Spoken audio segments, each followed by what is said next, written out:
Welcome back to the सोदाम classes. तो relation and function से रिलेटेड एक और इम्पोर्टेंट टॉपिक है जो एग्जाम्स में पूछ लिया जाता है 12th क्लास में, सीबीएसई बोर्ड्स में, ठीक है, एंड मैनी अदर्स जैसे आईआईटी में हो गया, एंड जेई हो गया, एनडीए हो गया, एयरफोर्स हो गया, नेवी हो गया, many types of competitive exams में ये बात इजीली पूछ ली जाती है। तो जब हमें निकालना हो कि नंबर ऑफ बाइजेक्शन फंक्शन कितने होंगे, मतलब उसमें कितने बाइजेक्शन फंक्शन बनेंगे। अब बाइजेक्शन एग्जैक्टली है क्या, किसको कहते हैं हम बाइजेक्टिव फंक्शन।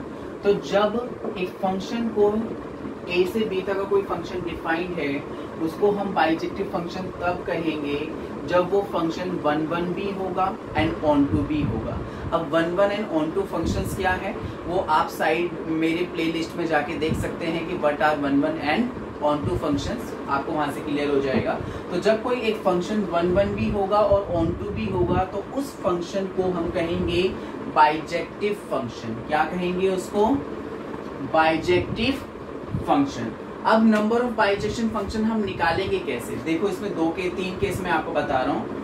अगर मेरा फंक्शन ए से बी तक डिफाइंड है और यहाँ पे को डोमेन में जितने भी एलिमेंट्स हैं वो डोमेन के अंदर एलिमेंट से कम है। अब आप खुद सोचो इस केस में क्या 1 हो पाएगा? ये इस केस में 1 नहीं हो पाएगा, क्योंकि 1 का डेफिनेशन कहता है हर एक एलिमेंट के पास एक यूनिक इमेज होगा। इसका इमेज ये हो गया, इसका इमेज ये हो गया, बेचारे ये 2 रह गए, इनके पास कोई इमेज नहीं है, तो इसका मतलब ये 1 फंक्शन नहीं है।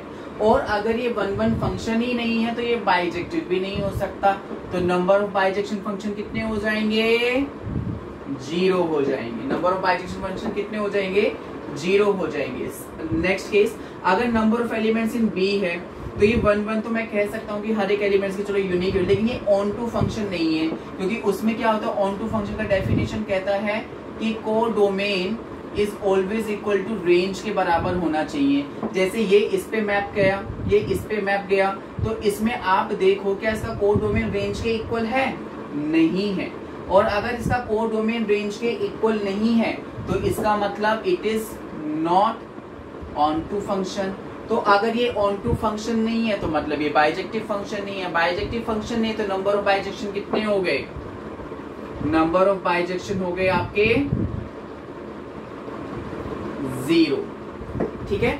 तीसरा केस, जब number of elements in A and number of elements in B दोनों सेट्स में इक्वल हो तो उसमें वो 1 भी होगा और ऑन टू भी होगा। सो ऑन दैट केस हम क्या कर सकते हैं? नंबर ऑफ बाइजेक्शन फंक्शन निकाल सकते हैं। कैसे? डायरेक्टली फॉर्मूला लगा देंगे एन फैक्टोरियल। तो यहाँ पे कितने एलिमेंट्स हैं? 3 एलिमेंट्स यहाँ पे, 3 एलिमेंट्स यहाँ पे। तो what is n? n is 3, तो n फैक्टोरियल यानी कि 3 factorial and answer will be 6। तो इसके पास कितने बाइजेक्टिव फंक्शंस होंगे?